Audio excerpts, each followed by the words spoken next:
Police have now caught a pair of suspects wanted in an Orange County home invasion. More on that. Plus, the Jasper Library Board hears more about its future options, and Rob Berry is tonight's guest on Inform. All of that and much more is up next here on the 18 WJTS News.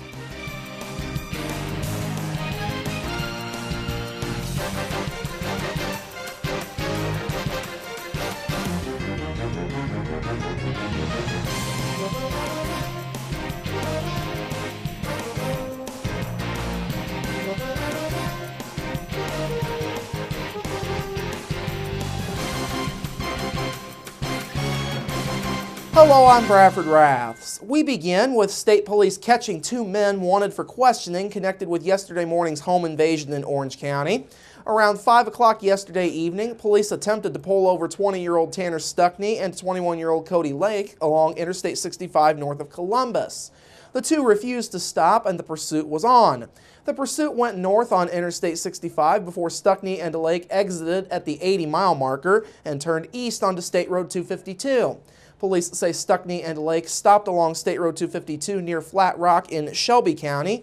They, along with a female in the vehicle, were taken into custody without incident just after 5:15 p.m. Now, state police say Stuckney and Lake are connected with the early Thursday morning stabbing of a West Baden couple at their home in the 900 block of Main Street. They say Stuckney and Lake entered the home of Robert and Donna Meehan through a bathroom window on the north side of the home at about 2:45 yesterday morning. They then demanded money and medications. Robert Meehan refused to comply and was stabbed in the abdomen and leg. Donna Meehan was stabbed in the neck.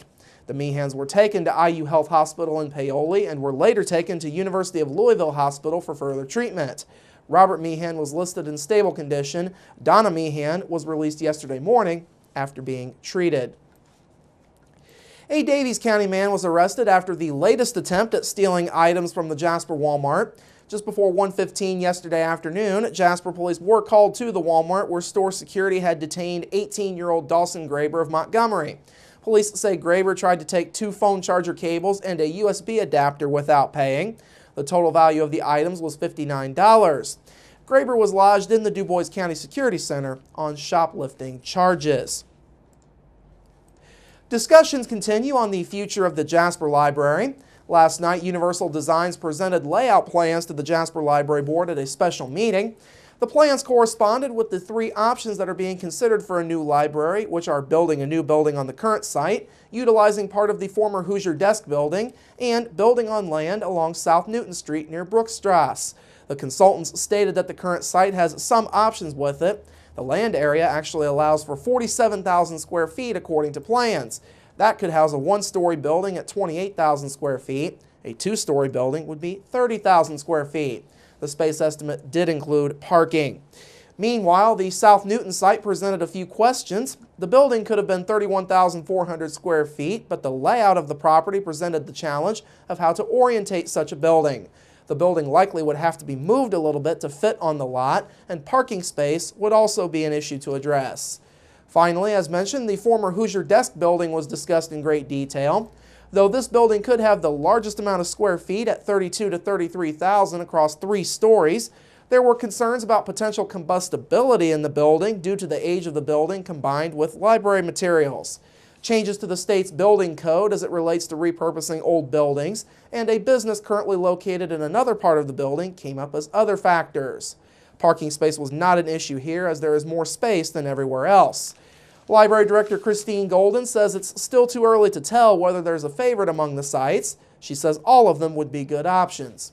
I don't think there's any major concerns. I think the best thing we saw with all these, they're all workable sites. Now, sure, the costs, we don't know anything about all the costs on actually any of the sites because any of the stuff that we do have about them are several years old. So all these would require, updated plans to really see what we're getting into. Golden is also pleased with the information that was presented by Universal Designs about each of them. Absolutely. Tonight, Universal, we're really thankful for them to come in to volunteer their time to talk to us. And, it really just kind of gave the board some really great information to move forward. Golden says the next steps are to tour the Hoosier Desk building. That tour takes place tomorrow morning at 8 a.m. Golden says the board will discuss potential plans for each option at their regular meeting coming up next Thursday afternoon. Finally this evening, the fall of gas prices is a great thing for consumers, but maybe not so much for Indiana when it comes to roads. As gas prices fall, the state is looking for new sources of funding for roads and bridges, since much of the funding currently comes from taxes on gasoline. INDOT spokesman Will Wingfield says the taxes paid per gallon at the pump are the primary source of revenue for building and maintaining roads and bridges across the state. The revenue coming from the taxes was already dropping prior to the recent plunge in gas prices, a drop largely due to many people switching over to more fuel-efficient vehicles while prices were still high. Wingfield says INDOT needs $561 million a year to maintain pavement and $364 million to maintain bridges. The state is currently spending $394 million to maintain roads, $273 million to maintain bridges. Now, last year, state lawmakers directed INDOT to look for long-term sources for road funding. Wingfield says solutions are still being studied, and he says INDOT will wait for results from these studies before presenting a plan to the state legislature. All right, coming up after the break, your local forecast, sports with Kurt Guxell, and Inform with Rob Barry. That's all up next here on the 18 WJTS News. Local people watching local people.